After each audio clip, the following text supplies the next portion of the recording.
नमस्कार, कान्तिपुर समाचारमा स्वागत छ। सुरु गरौं अहिलेका मुख्य समाचारबाट। बागलुङको ढोरपाटनमा पहिरोलाई पुरिएका 14 जनाको शव फेला, 24 जना अझै बेपत्ता।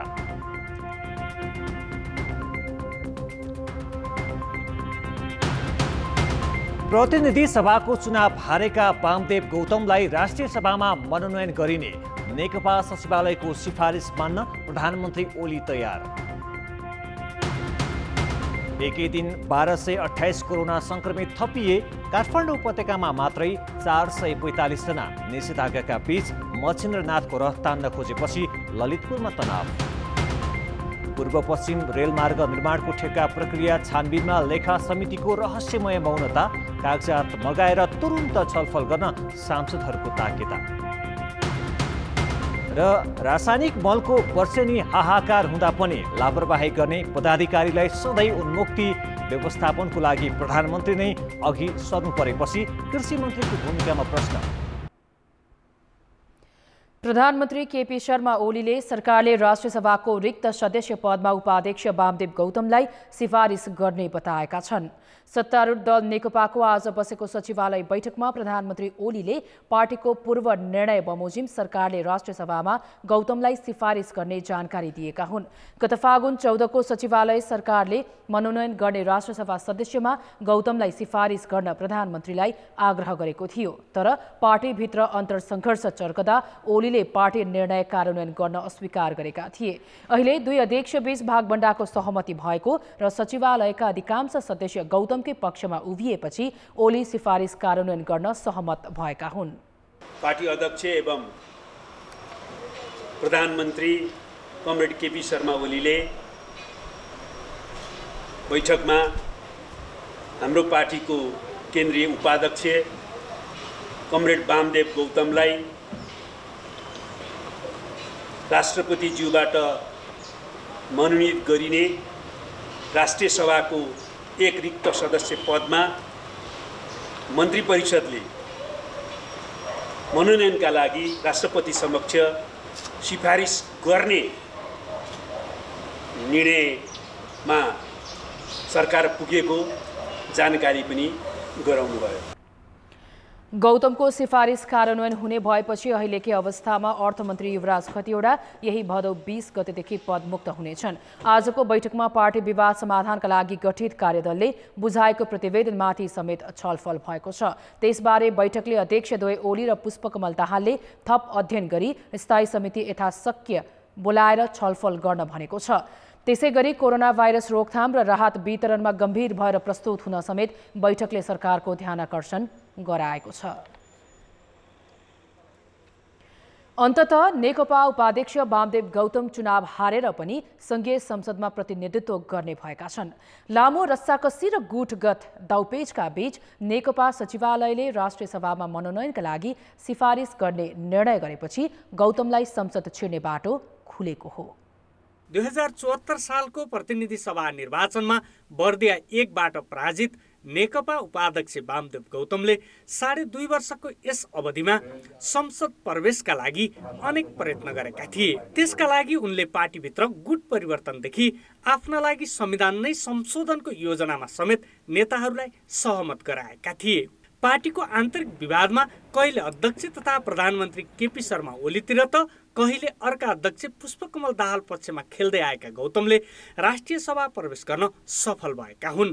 त्यसो त 2076 मङ्सिरमा भएको राष्ट्रिय सभाको निर्वाचनमा उम्मेदवार बन्न आग्रह गर्दा उनले प्रधानमन्त्री बन्न सक्ने प्रावधान नभएको भन्दै अस्वीकार गरेका थिए, जसका कारण संविधान संशोधन गरेरै उनको माग सम्बोधन गर्ने प्रयत्न समेत भएको थियो। त्यो सम्भव नभएपछि फेरि फागुन 14 को सचिवालय बैठकले गौतमलाई राष्ट्रिय सभा सदस्य बनाउने निर्णय गर्यो। अर्थमन्त्रीलाई गुमाउन नचाहेका प्रधानमन्त्री ओलीले असहमति जनाएपछि त्यो निर्णय पार्टी विवाद चर्कदा उठ्ने नत्र सेलाउने भइरह्यो। त्यसपछि फेरि वैशाख 20 गतेको सचिवालयमा गौतमलाई उचित समयमा प्रतिनिधि सभा सदस्यमा लैजाने भद्र सहमति भयो, जुन ओलीको रणनीति मात्रै थियो। त्यसो त गौतममा संसद छिर्ने भोग कति थियो भने डोल्पाबाट निर्वाचित सांसदलाई राजीनामा गराउन प्रयत्न गरियो। त्यो पनि सफल नभएपछि काठमाडौँ 7 खाली गराएर उपनिर्वाचनको प्रयास भयो। तर दुवै ठाउँ गौतमले व्यापक जनविरोधको सामना गर्नु पर्यो। यति हुँदा पनि उनले सांसद बन्ने चाहना त्याग्न सकेनन् र तत्कालीन पर्यटन मन्त्री रविन्द्र अधिकारीको निधनपछि रिक्त कास्की 2बाट उम्मेदवार बन्न खोजे।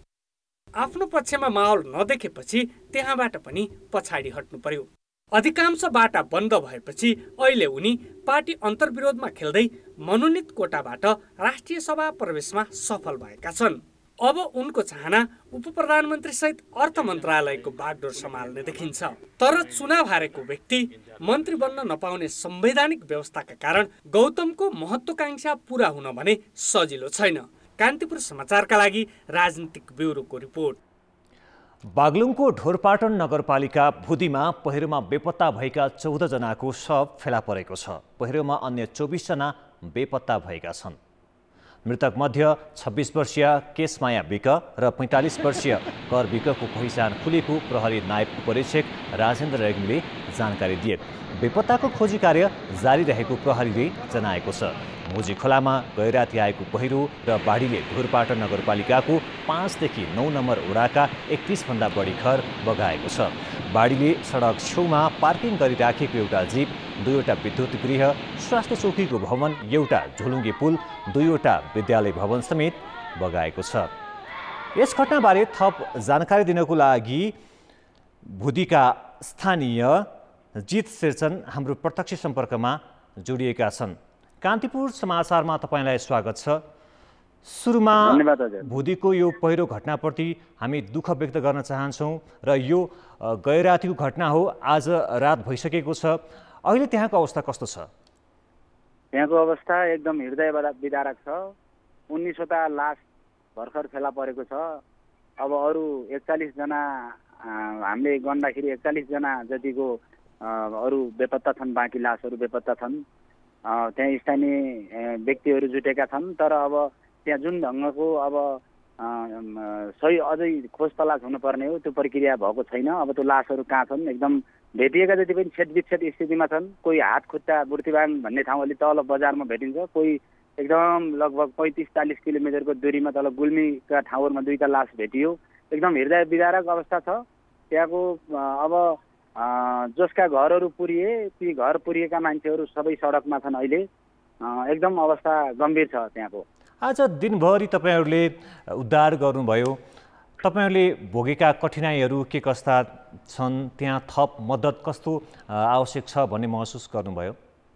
त्यहाँ सबैभन्दा जटिल चाहिँ अब 7-8 जना परिवार एकै परिवारको बगेको छ। 2 जना बच्चाहरू साना साना बच्चाहरू बचेका छन्। कोहीको अब अलिकति उमेर पाको भएको कोही बचेका छन्। अरू बगेको छ। घरहरू कहीँ कतै बस्न लायक घर कुनै कहीँ कतै छैन। अब त्यहाँ एकदम त्यहाँको अब यो भनिसाध्यै नहुने ढङ्गको अवस्था सिर्जना भएको छ आजको दिनमा त्यहाँ। र अब त्यो अवस्था हेर्दाखेरि अब त्यो बाढीको तटीय क्षेत्रमा बसेका बस्तीहरूको अवस्था हेर्दाखेरि अब हिजो जुन ढङ्गको बस्तीहरू थिए आज त्यो बस्ती हो कि होइन भनेर चिन्न पनि, त्यो ठाउँ हो कि होइन भनेर चिन्न पनि हामीलाई गाह्रो छ त्यहाँ। अहिलेसम्म 24 जना बेपत्ता 14 जनाको शव फेला पर्यो भन्ने कुरा आइरहेको छ। तपाईँहरू त्यहाँको स्थानीय कति मानिसहरू पुरिए होलान् तपाईँहरू कुनै अनुमान गर्न सक्नुहुन्छ? 19 जना फेला पर्यो लास। अहिलेसम्म 19 जनाको शव फेला पर्यो होइन? सब फेला पर्यो। 19 जनाको शव फेला पर्यो। अब कतिजना बेपत्ता होलान्? अरू अब थप 22 जना जति लास चाहिँ गायब छ अहिलेसम्म हेर्दाखेरि। जो अहिले पहिरो पीडित जो बाँच्न सफल हुनुभयो उहाँहरूलाई कहाँ राखिएको छ, कसरी राखिएको छ, उहाँहरूको अवस्था के छ?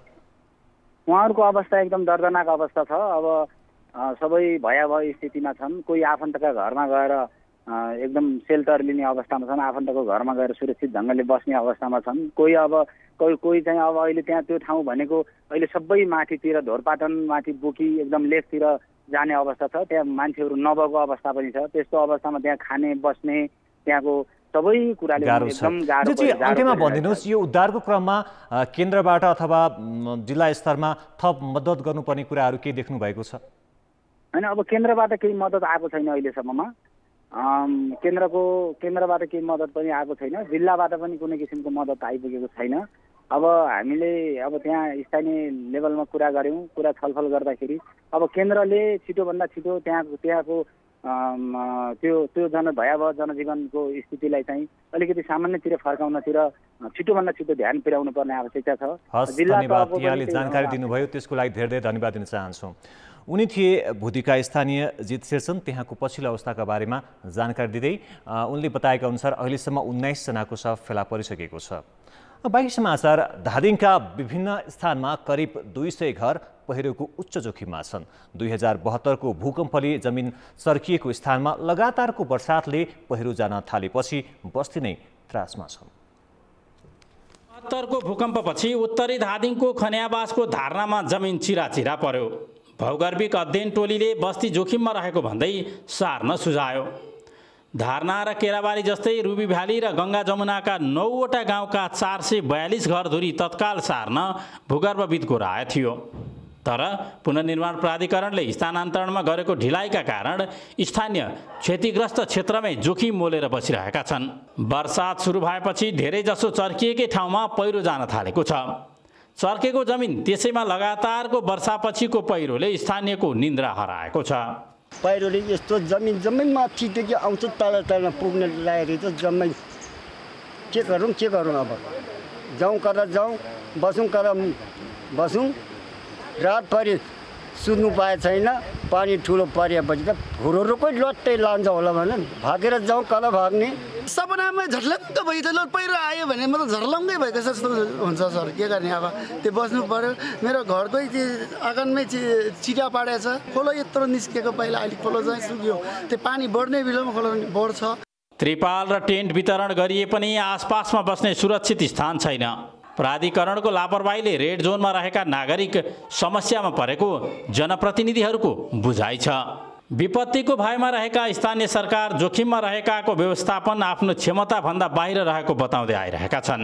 पुनर्निर्माण प्राधिकरणले चाहिँ तुरन्त छिटोभन्दा छिटो त्यसलाई बस्ती चाहिँ स्थायी रूपमा स्थानान्तरण गरोस् र त्यसमा अझै आज भोलि गरेर 5 महिना 6 महिना वर्षौं दिन कुरिरहनु पर्दाखेरि फेरि सिन्धुपाल्चोकको जस्तो घटना नघट्ला भन्न सकिन्न।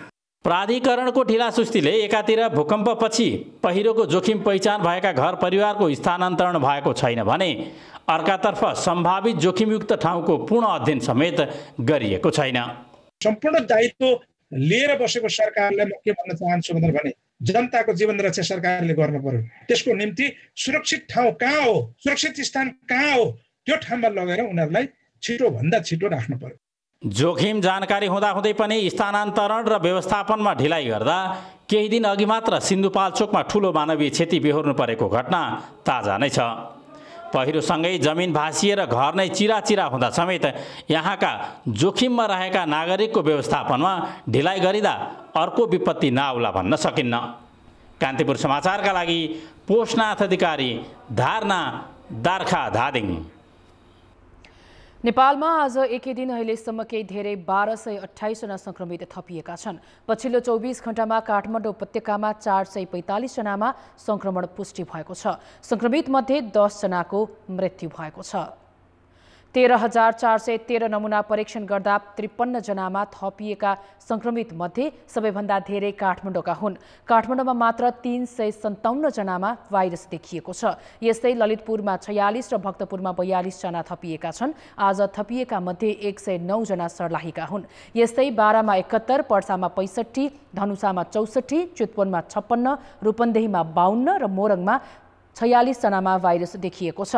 स्वास्थ्य मन्त्रालयले भाइरस संक्रमितलाई राख्नका लागि आइसोलेसन केन्द्र पर्याप्त मात्रामा रहेको दाबी गर्दै घरमा अलग्गै बस्ने व्यवस्था नभएकालाई त्यहाँ राखिने बताएको छ। अहिले घरमै बस्ने संक्रमितको संख्या 7,700 भन्दा बढी छ। मन्त्रालयले संक्रमण देखिने माथि अवहेलना गर्नुको साटो निको हुनका लागि साथ दिन आग्रह गरेको छ। लक्षण देखिने बिरामीलाई भर्ना गर्न नमान्ने अस्पतालमाथि कारबाही प्रक्रिया अगाडि बढाइसकेको मन्त्रालयको बारेमा छरछिमेकमा खुलेर छलफल गरौँ। संक्रमित व्यक्तिलाई अवहेलना नगरौँ, बरु यो संक्रमण आफ्नो समाज टोलमा फैलिन नदिनका लागि चाल्नुपर्ने कदमका बारेमा दैनिक छलफल बहस गरौँ। मन्त्रालयले पीसीआर परीक्षणमा प्रश्न नउठाउन तथा संक्रमण दिनहुँ बढिरहेकाले जमघट नबढाउन सबैसँग आग्रह गरेको छ। भाइरस संक्रमित 42,877 मध्ये निको हुनेको संख्या 24,200 नाघेको छ भने मृतकको संख्या 263 पुगेको छ। पछिल्लो 24 घण्टामा रूपन्देही, चितवन र सप्तरीमा 2 सहित 10 संक्रमितको मृत्यु भएको छ। ब्रेकपछि समाचारमा पुनः स्वागत छ। महामारी फैलावटको हिसाबले काठमाडौँ उपत्यका निकै जोखिममा छ। टोलटोलमा संक्रमितहरू देखा परिरहेका छन्। रोग थप नफैलियोस् भनेर आवागमन सीमित गर्न निषेधाज्ञा नै लगाइएको छ। 2 साताको निषेधाज्ञापछि बल्ल समुदायमा परीक्षण गर्न थालिएको छ। बिहिबार मात्र काठमाडौँ उपत्यकामा 445 संक्रमित थपिएका छन्। संघीय राजधानीमा हरेक दिन जसो यही दरमा नयाँ संक्रमित भेटिँदैछन्। यसअघि इपिडेमियोलोजी तथा रोग नियन्त्रण महाशाखाले गत साउनमा समुदायबाट 9,882 नमुना सङ्कलन गर्दा 121 जनामा भाइरस भेटिएको थियो। यसको अर्थ त्यतिखेर 1% भन्दा केही बढी संक्रमित देखिएका थिए। तर भदौका पहिलो 2 सातामा काठमाडौँबाट 6,172 को नमुना परीक्षण गर्दा 318 जना अर्थात् 5% भन्दा बढीमा संक्रमण देखिएको छ। यसले पनि काठमाडौँमा कुन दरमा महामारी फैलिरहेको छ भन्ने देखाउँछ। घर घरमा अब घरमै पनि व्यक्तिहरू हुन्छ नि, तिनीहरूको पहिचान चाहिँ पहिला ओडाले निकाल्छ। कोसँग चाहिँ ऊ क्लोज कन्ट्र्याक्टमा छ, क्लोज कन्ट्र्याक्ट भएका मान्छेहरू कति छन् तिनीहरूको चाहिँ लिस्ट निकालिसकेपछि त्यो ठाउँमा गएर हामीले त्यो नमुना सङ्कलन गर्छौँ। काठमाडौँमा मात्र संक्रमित संख्या 5,624 पुगेको छ। 26 जनाको ज्यान नै गइसकेको छ। साउन 7 देखि लकडाउन खुकुलो पारिएपछि आवागमन बाक्लियो। ठुल्ठुला समूहमा संक्रमण देखिएपछि सम्पर्क पहिचानको काम प्रभावकारी हुन सकेन। घना बस्ती भएकाले रोग छिटो छिटो फैलियो। निषेधाज्ञाका 2 सातासम्म समुदायमा परीक्षण नै हुन सकेन। तेस्रो साताबाट बल्ल काठमाडौँ महानगरको पहलमा नमुना सङ्कलन थालिएको छ। बिहिबार महानगरका 3, 6, 8, 20, 21, 23, 27, 28 र 29 मा गरी 9 वटा वडामा 552 जनाको समुदायमै गएर नमुना सङ्कलन गरिएको छ। यो वडा 9 वडा गर्यो, भोलि पनि कन्टिन्यू नै छ। यो सर्कल जस्तो चाहिँ हामीले चाहिँ गरिरहेछौँ होइन। त्यसकारण यो कन्टिन्यू छ। जबसम्म चाहिँ हामी शून्यमा नेगेटिभ शून्यमा झार्दैनौँ तबसम्म चाहिँ हाम्रो यो कन्ट्याक्ट ट्रेसिङ चाहिँ सुरु भइरहन्छ। संक्रमणको जालो तोड्न भन्दै लागू गरिएको निषेधाज्ञा पनि केही खुकुलो पारिएको छ। समुदायमा परीक्षण व्यापक बनाएर संक्रमितलाई अलग्याउन नसक्ने हो भने महामारी अझै तीव्र बन्नेछ। कान्तिपुर समाचारका लागि क्यामेरामा विकास जोशीका साथ कृपाल गौतम, काठमाडौँ। निषेधाज्ञाका बीच रातो मच्छिन्द्रनाथको रथयात्रा गर्न खोज्दा ललितपुरको पुल्चोक क्षेत्र आज दिनभर जसो तनावग्रस्त रह्यो। भिड नियन्त्रणमा लिन प्रहरीले अश्रु ग्यास र पानीका फोहरा समेत प्रहार गर्नु पर्यो। अनियन्त्रित भिडले ट्राफिक प्रहरीमाथि समेत आक्रमण गरेको थियो। स्थानीय ज्यापु समाज र गुठी संस्थानले भने रथयात्राको कार्यक्रम नै नराखिएको जनाएको छ।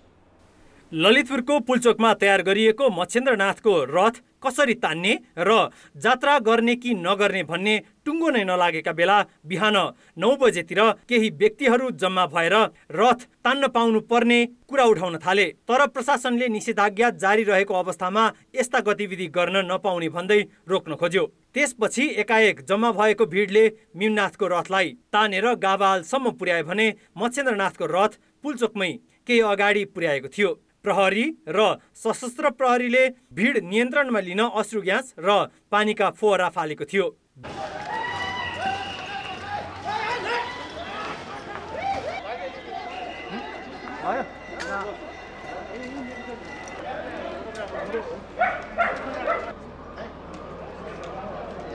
भिडले प्रहरीमाथि समेत निर्घात कुटपिट र ढुङ्गामुढा गरेको थियो। मध्याह 4 बजेसम्म प्रहरी र रथ तान्न खोज्ने युवाहरू बीच झडप भएको थियो।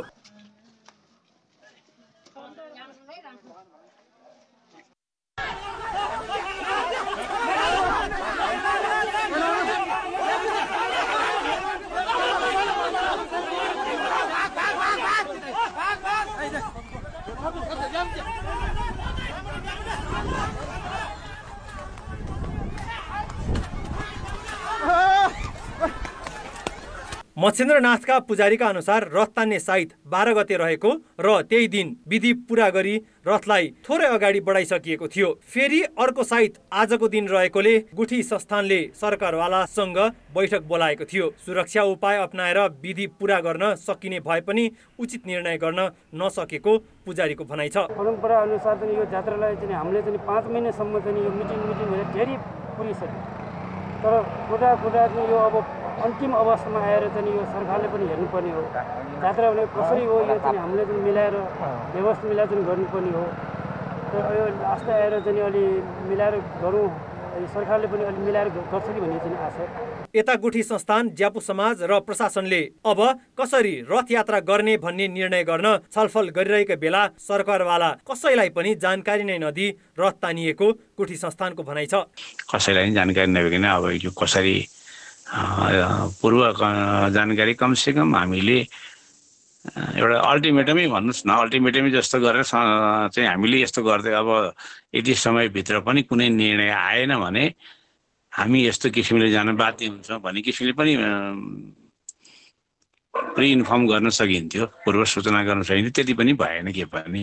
मच्छेन्द्रनाथको रथ यात्रामा सहभागी हुने ललितपुरका विभिन्न 19वटा टोल गुठी खलहरूले छलफल गरी कसरी रथ यात्रा सञ्चालन गर्ने भन्ने टुङ्गोमै नपुगी रथ तान्दा जात्रा नै अन्योलमा पर्नुको साथै कोरोना संक्रमण फैलने जोखिम पनि उत्तिकै बढेको छ। यसतर्फ सरकारवाला सबैले ध्यान दिन जरुरी छ। कान्तिपुर समाचारका लागि क्यामेरामा पशुपति बुढाथोकी र रूपक कोइरालाका साथ सृजना बास्तोला र सुबिन्द्र श्रेष्ठ, ललितपुर। निश्चित ठेकेदार पोस्न आवश्यक पूर्व तयारी नगरेरै सरकारले पूर्व पश्चिम रेलमार्ग निर्माणको 32 अर्ब रुपैयाँ भन्दा बढीको ठेक्का प्रक्रिया अगाडि बढाइसकेको छ। रेलमार्गका लागि जग्गा अधिग्रहण, सीमाङ्कन र मुआब्जाको टुङ्गो बिनै ठेक्का प्रक्रिया सुरु गरिएकोमा छानबिनको माग गर्दै सांसदको लेखा समितिमा उजुरी पनि परेको छ। तर समिति भने रहस्यमय मौनता साधिरहेको छ। विवादित ठेक्का प्रक्रियाको छानबिनको मागसहित साउन 4 गते नै लेखा समितिमा उजुरी परेको थियो।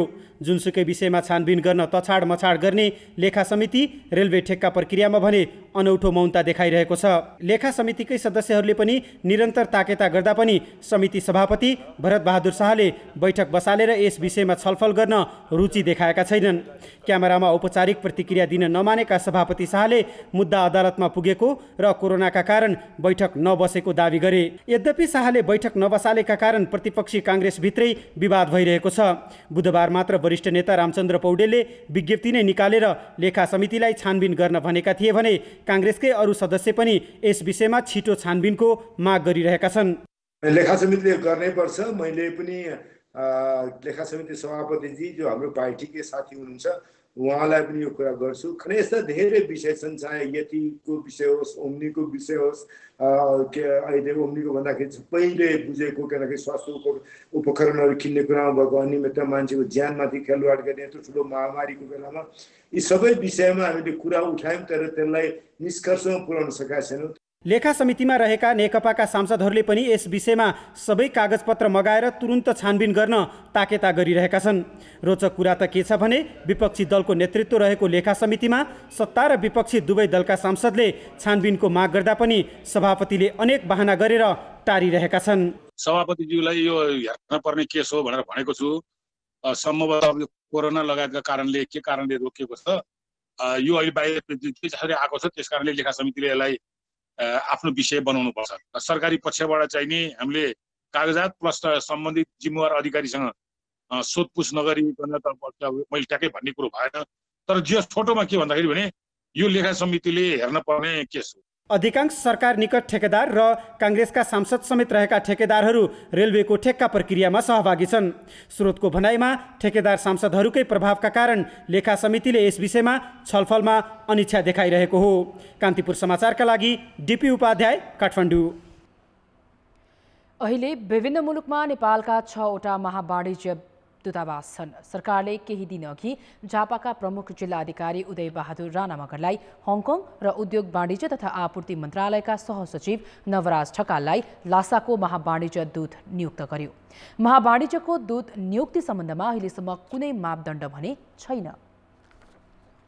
चीनको लासा र ग्वान्जाओ, हङकङ, भारतको कोलकाता, साउदी अरेबियाको जेद्दाह र अमेरिकाको न्युयोर्कमा गरी नेपालका 6वटा महावाणिज्य दूतावास छन्।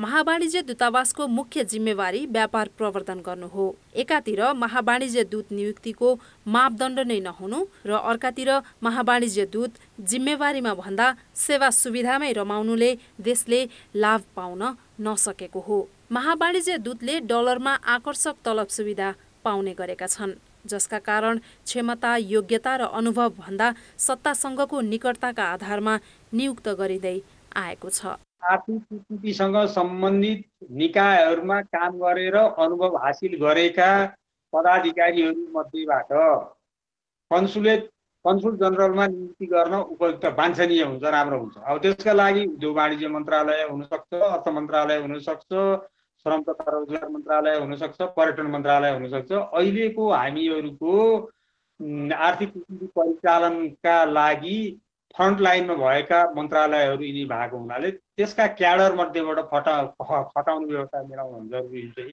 महावाणिज्य दूतमा कूटनीतिक ज्ञानदेखि व्यापार र अर्थतन्त्रबारे राम्रो जानकारी हुनुपर्छ। स्वदेशी वस्तुको निर्यात प्रवर्धनका लागि अनुकूल वातावरण बनाउनेदेखि देशलाई आर्थिक लाभ हुने क्षेत्र पहिल्याएर त्यसमा खरो उत्रिनु महावाणिज्य दूतको मुख्य जिम्मेवारी हो। तर त्यो जिम्मेवारीमा सबैजसो महावाणिज्य दूत चुक्दै आएका छन्। उनीहरूमा अन्य कर्मचारीमा जस्तै जागिरे मानसिकता नै हावी देखिन्छ। हङकङ सहित उत्तरी छिमेकी चीनमा 3वटा महावाणिज्य दूतावास भए पनि त्यसको औचित्य पुष्टि हुने लाभ नेपालले पाउन सकेको छैन। त्यसो त सरकारले नियुक्तिका लागि मापदण्ड नबनाएको मात्रै होइन, काम गरे नगरेको मूल्याङ्कन पनि गर्ने गरेको छैन। निर्यात वृद्धिमा कति उसले चाहिँ सहयोग गर्यो, आयातकर्ताहरूलाई परेको समस्याहरूमा उसले कति सहयोग गर्यो, कति सरकारमा गएर सहजीकरण गर्यो, कति लगानीकर्ताहरूलाई एउटा प्रवर्धनको काम गरेर नेपाल पठाउन सकियो उसले, हैन, इत्यादि कुराहरू चाहिँ हामीले यदि 3-3 महिनाको रेकर्ड राख्ने, मोनिटर गर्ने र त्यो रेकर्डको आधारमा उनीहरूलाई अब प्रोत्साहन गर्ने अथवा चाहिँ रिवार्ड दिने अथवा अन्य कुराहरू गर्ने कुराहरू हुन सक्यो भने राम्रो हुन्छ। व्यापार प्रवर्धनका साथै मुलुकको विकासका लागि आर्थिक सहयोग प्राप्तिमा महावाणिज्य दूतले महत्त्वपूर्ण भूमिका खेल्न सक्छन्। तर त्यसका लागि एकातिर नियुक्तिको पाटो स्पष्ट हुनुपर्छ भने अर्कातिर महावाणिज्य दूतलाई बढी जिम्मेवार बनाउन पनि आवश्यक छ। अन्यथा सत्तासँग नजिक कर्मचारीले नियुक्ति पाएर उनीहरूले डलरमा तलब सुविधा लिने बाहेक यो पदको औचित्य देखिँदैन। कान्तिपुर समाचारका लागि शर्मिला खनाल, काठमाडौँ। चीन सरकारको सहयोगमा चक्रपथको कोटेश्वर कलङ्की खण्ड 8 लेनको बनाए पनि सवारी जामको समस्या हट्न सकेको छैन। त्यो समस्या समाधानको लागि यो खण्डमा सरकारले 3वटा फ्लाइओभर बनाउँदैछ। उपत्यकामा यसबाहेक थप 5वटा फ्लाइओभर बनाउने तयारी छ। कोरोना महामारी रोकथामका लागि निषेधाज्ञा जारी गरिएकाले काठमाडौँमा अहिले सवारी साधन निकै पातलो सङ्ख्यामा चलेका छन्। अन्यथा काठमाडौँ उपत्यकामा ट्राफिक जाम सामान्य हो। 10 मिनटको दूरी पार गर्न आधा घण्टाभन्दा बढी लाग्ने समस्या नौलो होइन। निषेधाज्ञा हटाएर निजी र सार्वजनिक यातायात सञ्चालन गर्न दिएपछि अहिले सुनसान देखिएका सडकमा सामान्य अवस्थामा जस्तै फेरि पुरानै समस्या दोहोरिने पक्का छ। ट्राफिक जामको समस्या समाधानका लागि 3 स्थानमा सरकारी लगानीमा फ्लाइओभर निर्माण गरिँदैछ। एकान्त कुना, गरको र सातो बाटोमा फ्लाइओभर बनाउनका लागि अध्ययन अन्तिम चरणमा पुगेको छ। यो आर्थिक वर्षभित्रै निर्माण थाल्ने सडक विभागको तयारी छ। 7-8वटा काठमाडौँको चोकहरूमा हामी सुरु गर्ने प्रयत्नमा छौँ। अरू सरकारको विदेशी भनौँ न जापान, चीनको सहयोगमा हो भने यो अहिले यो 3वटा चाहिँ हामी नेपाल सरकारकै रिङ रोडको अघि मैले भनेको ग्वारको सातो बाटो र एकान्त कुनाको चाहिँ नेपाल सरकारकै बजेटमा हाम्रो यहीँको डिजाइनमा, नेपालकै डिजाइनमा चाहिँ गर्न लागेको छ। चक्रपथ बाहेक ट्राफिक जाम धेरै हुने अन्य स्थानमा पनि फ्लाइओभर बनाउने तयारी छ। कोटेश्वर, बानेश्वर लगायत थप 5 स्थानमा फ्लाइओभर बनाउन पनि विभागले अध्ययन गरिरहेको छ। सबै फ्लाइओभर 4 लेनका हुनेछन्। एउटा बनाउन 25 करोड रुपैयाँ लाग्ने अनुमान छ। कोटेश्वर, बानेश्वर र थानकोटमा जापान तथा चक्रपथका अन्य स्थानमा चीनले बनाइदिने भएका हुन्। अध्ययन नसकिएकाले डिजाइन तयार हुन भने बाँकी छ।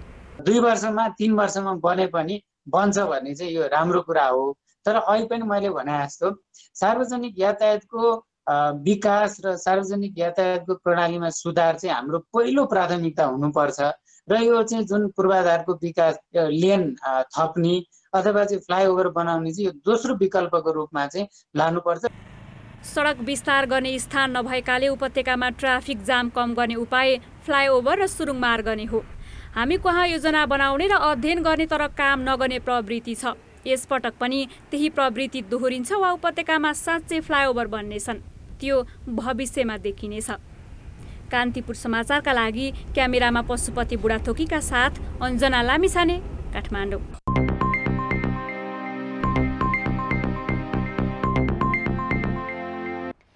सरकारले हरेक वर्ष अनुदानको रासायनिक मलका लागि बजेट बढाउँदै आएको छ। यो आर्थिक वर्ष 12 अर्ब रुपैयाँ छुट्याइएको छ। तर किसानले अघिल्ला वर्षमा जस्तै यसपालि पनि मलको हाहाकार झेलिरहेका छन्।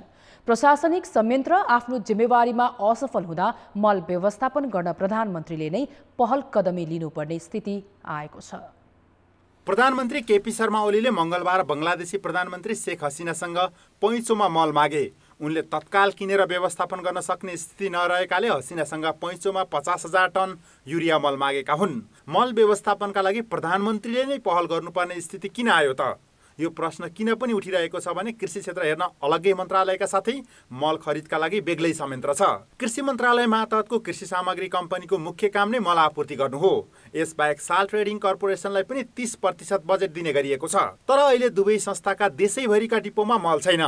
न तिनले किनेर कहिले ल्याउँछन् भन्ने यकिन छ। समयमै मल किनेर किसानलाई बिक्री गर्ने जिम्मेवारीमा दुवै कम्पनी अघिल्ला वर्ष जस्तै यसपालि पनि असफल भएका छन्।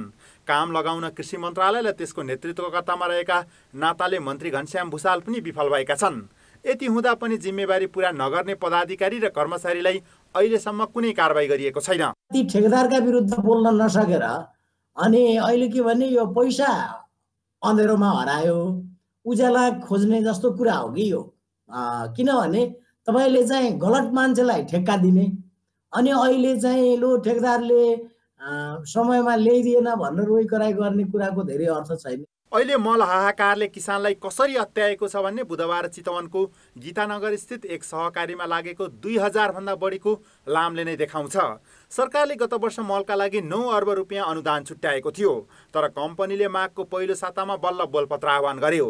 6 महिनासम्म कम्पनीका पदाधिकारी र कर्मचारी निधाए। मागमा गरिएको बोलपत्रमा वैशाखको दोस्रो साता मात्र सम्झौता गरियो। तर छानिएका 2 ठेकेदार कम्पनीले मल कहिले ल्याउँछन् भन्ने जवाफ कम्पनीसँग छैन। कम्पनीका पदाधिकारीले मल अभाव हुनुमा यसपालिको कोरोना महामारीलाई बहानाबाजी बनाएका छन्। कारखानाहरू बन्द भए अनि त्यसपछि अब जहाज चलाउने कर्मचारीहरू पनि बन्द भए। यी कारणहरूले गर्दाखेरि चाहिँ नि एकदमै बाधा उत्पन्न भइरहेको छ। र अझै पनि यो कसरी खुल्छ भनेर कसरी समाधान भन्ने गर्छ हुन्छ भनेर वास्तवमा भन्यो भने कसैले पनि भन्न सक्ने स्थिति छैन। कुन समयमा कति मल चाहिन्छ थाहा नभएको विषय होइन। तर किसानले समयमै नपाउने समस्या दोहोरिएर प्रधानमन्त्रीकै तहमा कुरा गर्नुपर्ने स्थिति आउँदा पनि चरम अभाव सिर्जना गर्ने दोषीमाथि कारबाही नगर्नु विडम्बनापूर्ण छ। कान्तिपुर समाचारका लागि क्यामेरामा राजेन्द्र महर्जनका साथ सुमन पन्थ, काठमाडौँ। ब्रेकपछि समाचारमा पुनः स्वागत छ। कञ्चनपुरको बेदकोटदेखि डडेलधुराको जोगबुढा जोड्ने सडकको ट्र्याक खुलेको 3 दशक भयो। बेला बेलामा राजनीतिक नारा बनेको यो सडक अब भने सञ्चालनमा आउने करिब पक्का पक्की भएको छ। 2 वर्षदेखि स्तरोन्नतिको काम जारी छ। सुदूरपश्चिमका तराई र पहाडका जिल्ला जोड्ने यो वैकल्पिक मार्ग अन्तिम चरणमा पुगेको छ। कञ्चनपुरको बेदकोटदेखि डडेलधुराको जोगबुढा जोड्ने सडक खण्डको ट्र्याक खन्ने काम 2046 सालमै सुरु भएको थियो। तर प्राविधिक समस्या देखाउँदै 2058 सालदेखि करिब 20 वर्ष काम रोकियो। 2 वर्ष अघि सुचारू भएको निर्माण तथा स्तर उन्नति अहिले भने अन्तिम चरणमा छ। 2 वर्ष अगाडि ठेक्का प्रक्रियामा अगाडि बढेर काम सुरु भइरहेको छ। अहिले यसै पटक मात्रै पनि यो लिप्नासम्म यो सडकलाई धेरै काम यो कालोपत्री गर्न मात्रै बाँकी रहेको छ। बाँकी धेरै काम सम्पन्न भएको छ। करिब 18 करोडको लागतमा पहिलो चरणमा थालिएको 17 किलोमिटर सडक मर्मत र कालोपत्रेको काम अन्तिममा पुगेको छ। उता जोगुडा हुँदै भीमदत्त राजमार्ग जोड्ने 29 किलोमिटर सडकको कालोपत्रे गर्ने कामको ठेक्का पनि भइसकेको छ। गएको वर्ष 1.5 किलोमिटर बाटो स्थानीय सरकारले कालोपत्री गरेको छ। अहिले जुन बेस बिछ्याएको छ त्यो प्रदेश सरकारले छ। विगतमा त्योभन्दा पहिला सङ्घीय सरकारले पनि बजेट विनियोजित गरेर काम गरेको छ। तीनवटै सरकारले यो बाटोलाई सम्पन्न गर्ने योजनाका साथ हामी लागेका छौँ। 35 किलोमिटर लामो बेतकोट जोगुडा सडक सञ्चालन भए पहाडी जिल्ला जोड्ने एकमात्र मार्ग भीमदत्त राजमार्गको विकल्प बन्नेछ। सुदूरपश्चिम प्रदेशका पहाडी सबै जिल्लाहरूमा यो छोटो बाटोको रूपमा वैकल्पिक पहाडी बाटो राजमार्गका रूपमा रहेको हुनाले यो बाटो निर्माण हुनासाथ यो उद्योग व्यापारको क्षेत्र र आवत जावत र त्यसको सँगसँगै बिरामीहरूलाई पनि समयमा उपचारका लागि यसले सहयोग पुग्न सक्छ। अर्कातिर सरकारी प्राथमिकतामा रहेको भनिएको छेला औद्योगिक क्षेत्र स्थापना भए यो सडकको उपयोगिता झनै बढ्ने देखिन्छ। कान्तिपुर समाचारका लागि क्यामेरामा चिरायु थापाका साथ तेजसिंह मुस्कान, महेन्द्रनगर, कञ्चनपुर। अब जनमतको अन्तिम परिणाम। जनमतमा हिजो हाम्रो प्रश्न थियो, वर्षेनी मलको हाहाकार हुँदा पनि किन समयमै व्यवस्थापन गर्न नसकिएको होला? ए कर्मचारीको लापरवाही, बी प्रक्रियागत झन्झट र सी कमिसनको चलखेल। जनमतको नतिजा यस्तो छ। ए कर्मचारीको लापरवाहीमा 16%, बी प्रक्रियागत झन्झटमा 5% र कमिसनको चलखेलमा 79%।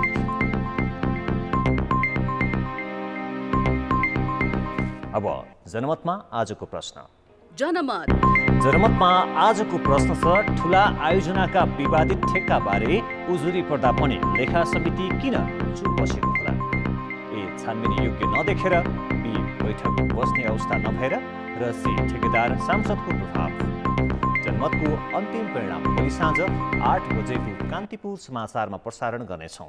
कृपया NAWS news space A, B वा C टाइप गरी 34001मा SMS गरी आफ्नो मत प्रकट गर्नुहोला। अब जनताको आवाज। हामीले झापामा सोधेका छौँ, हरियो चियापत्तीको मूल्य निकै बढे पनि किसानले किन नाफा लिन नसकेका होलान्? जनताको आवाज। चियालाई विभिन्न भिटामिनहरू दिनुपर्छ, औषधिहरू दिनुपर्छ। त्यो झारहरू मार्ने औषधिहरू पनि पाउन सकेको छैन। त्यसै कारण त्यति राम्रो उत्पादन लिन सकेको छैन। मोल चाहिँ भएन, तर पनि आएको उत्पादनमा केही कमी नै छ।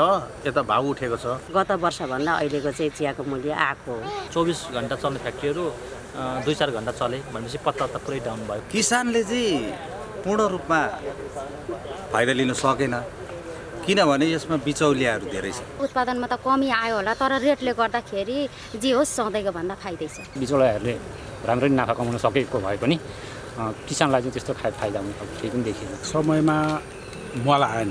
मल नआएपछि वर्षा भए तापनि मल हाल्न नपाएकाले गर्दाखेरि पत्ती आएन। पत्ती कमी भएको अनि यता भाउ बढी भएको।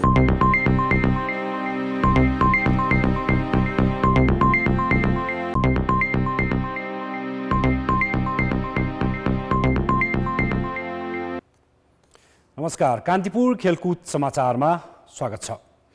विश्वमै सर्वाधिक लोकप्रिय खेल भएकाले फुटबलसँग जोडिएका हरेक विषयमा समर्थकको चासो हुन्छ। उनीहरू राष्ट्रिय टोलीमा छनौट हुने हरेक खेलाडीका बारेमा जान्न उत्सुक हुन्छन्। अझ टोलीको नेतृत्व कसले सम्हाल्छ भन्नेमा धेरैको चासो रहन्छ। तर नेपाली फुटबलमा भने औपचारिक रूपमा कप्तानको नाम घोषणा गरेका उदाहरण कमै छन्। अहिले पनि कप्तानबारे अन्डोल छ। 5 वर्ष पहिले राष्ट्रिय फुटबल टोलीको कप्तान बनाइएका विराज महर्जन 1.5 वर्ष यता टोलीमा छैनन्। उनको अनुपस्थितिमा केही मैत्रीपूर्ण खेल र अन्डर 23 टिममा सुजल श्रेष्ठ र सिनियर टिममा किरण चेम्जोङले नेतृत्व गर्दै आएका छन्। अखिल नेपाल फुटबल सङ्घले भने आधिकारिक रूपमा विराजपछि अर्को कप्तान घोषणा गरेको छैन। यसले केही अन्यल देखिएको छ। न विराजले सन्यास लिएका छन्, न त किरणलाई नै औपचारिक रूपमा कप्तान घोषणा गरिएको छ। तर एन्फा भन्छ कप्तान किरण नै हुन्, घोषणा गर्न जरुरी छैन। घोषणा गर्नु आवश्यक जस्तो हामीलाई चाहिँ लाग्दैन। किनभने अब टिममा जो सिनियर छ, जसको इम्पोर्टेन्ट बढी छ, कोचले त्यसैले चाहिँ क्याप्टेन चाहिँ मनोनयन गर्ने प्रचलन चाहिँ नेपालमा छ। रेगुलर रूपमा क्याप्टेनसिप किरण चेम्जोङले नै गरिरहेको हुँदा राष्ट्रिय टिमको क्याप्टेन गर्नु अहिले किरण हो भन्दाखेरि खासै फरक पर्छ। नेपालमा राष्ट्रिय टोलीबाट खेलेको समयका आधारमा कप्तान छानिन्छ। प्लेइङ 11मा पर्ने सम्भावनै नभएका खेलाडीलाई सिनियर भएकै आधारमा कप्तान बनाएर टोलीमा राख्ने गरिएको छ। लामो समय राष्ट्रिय टोलीबाट खेलेका खेलाडीलाई कप्तान बनाउनु सम्मान त होला, तर कप्तान छनौटको यो आधार वैज्ञानिक भने होइन। अब यो त कुरा त भनिराख्नुपर्ने कुरै होइन नि। विराजको चाहिँ मोस्टली 2 वर्ष भइसक्यो टिममा नभएपछि ऊ मोस्टली अब टिमबाट चाहिँ मेरो हिसाबमा बाहिर जस्तोदेखि भइसकेपछि विराजलाई पनि एउटा फ्रेन्डली म्याच गराएर चाहिँ उसलाई एउटा राम्रोसँग चाहिँ भव्यसँग चाहिँ उसलाई एउटा रिटायरमेन्ट दिएर चाहिँ अनि त्यसपछि डिक्लेयर गरेर चाहिँ त्यसपछि क्याप्टेन यो भनेर किरण चेम्जोङ या को हुन्छ त्यो अनुसार डिक्लेयर गरिदियो भने बेटर होला जस्तो लाग्छ। चोट वा अन्य कुनै कारण नियमित कप्तानलाई बेन्चमा राखेर मैदानभित्र अर्को कप्तान उतार्नु सामान्य नै मानिन्छ। तर हामी कहाँ कप्तान छनौटमा अनुशासन, फिटनेस र नेतृत्व क्षमता जस्ता मापदण्डलाई भने महत्त्व दिने गरिएको छैन। नेतृत्व क्षमता भए जुनियर खेलाडी पनि कप्तान बन्न सक्छन् भन्ने उदाहरण एन्फाले प्रस्तुत गरेको छैन। यो क्याप्टेन दिनको लागि चाहिँ एउटा कुरो सिनियर मात्रै भएर पनि हुँदैन, उसँग चाहिँ लिडरसिप गर्ने क्वालिटी कस्तो छ त्यो पनि हेर्नुपर्छ।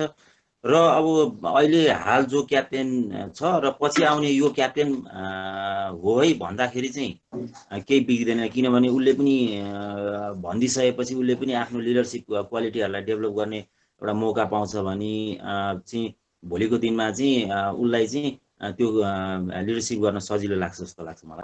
एन्फाले चाहिँ अब यो नेसनल टिमको क्याप्टेन चाहिँ यो है भनेर उनीहरूले चाहिँ अहिले तोकिरहेको छैन के। त्यो नहुँदाखेरि चाहिँ 2-3 जना प्लेयरमा आफैमै कन्फ्युज भइरहेको छ। त्यही भएर चाहिँ अहिले गाह्रो भइरहेको छ क्याप्टेनको बारेमा। त्यो क्याप्टेनको अन्डरमा धेरै प्लेयरहरू पनि अब भइरहेको कारणले गर्दाखेरि चाहिँ हाम्रो टाइममा र अहिलेको टाइममा चाहिँ यो कुराहरू चाहिँ एकदम फाइनल चाहिँ डिसिसन हुनुपर्छ जस्तो लाग्छ। नेपाली टोलीमा कप्तानबारे अन्यल भएको यसपटक मात्र होइन, यसअघि पनि पटक पटक यस्तै अन्यल देखिएको इतिहास छ। कान्तिपुर समाचारका लागि सबिना कार्कीको रिपोर्ट। नेपाल क्रिकेट सङ्घ क्यानले मुख्य प्रशिक्षक र प्रदेश प्रशिक्षकका लागि आवेदन माग गरेको छ। क्यानले वित्त प्रबन्धक सहित पदमा पनि आवेदन मागेको छ। यसैका राष्ट्रिय टिमका मुख्य प्रशिक्षक उमेश पटवाल बाहिरिएपछि लामो समयको अन्यलपछि क्यानले आवेदन मागेको। आवेदन बुझाउन 20 दिनको समय दिएको छ। म्याच सकिएको 15 दिनभित्र प्रशिक्षक, प्रदेश प्रशिक्षक लगायत पदमा सेलेक्सन प्रोसेसमा चाहिँ आइसिसीको पनि संलग्नता रहन्छ, क्यानको पनि संलग्नता रहन्छ र आवश्यकता अनुसार कुनै इन्डिपेन्डेन्ट एक्सपर्ट्सहरूको पनि त्यसमा संलग्नता रहन्छ र त्यो समितिले सर्टलिस्ट गरेर अगाडि बढ्ने भन्ने कुरा चाहिँ भएको छ। यो 21-22 दिन त एप्लिकेसनकै टाइम हो, त्यसपछि अर्को 15-20 दिनसम्ममा चाहिँ हामी छिटोमा काम गर्न सक्छौँ कि भन्ने चाहिँ मलाई लाग्छ। क्यानले खेलाडीको रोकिएको तलब अर्को साता दिने बताएको छ। तलबका लागि अन्तर्राष्ट्रिय क्रिकेट परिषद आइसिसीबाट रकम निकासा भइसकेको छ। कान्तिपुर समाचार अहिलेलाई सकियो। कान्तिपुर टेलिभिजन हेर्दै गर्नुहोला। नमस्ते।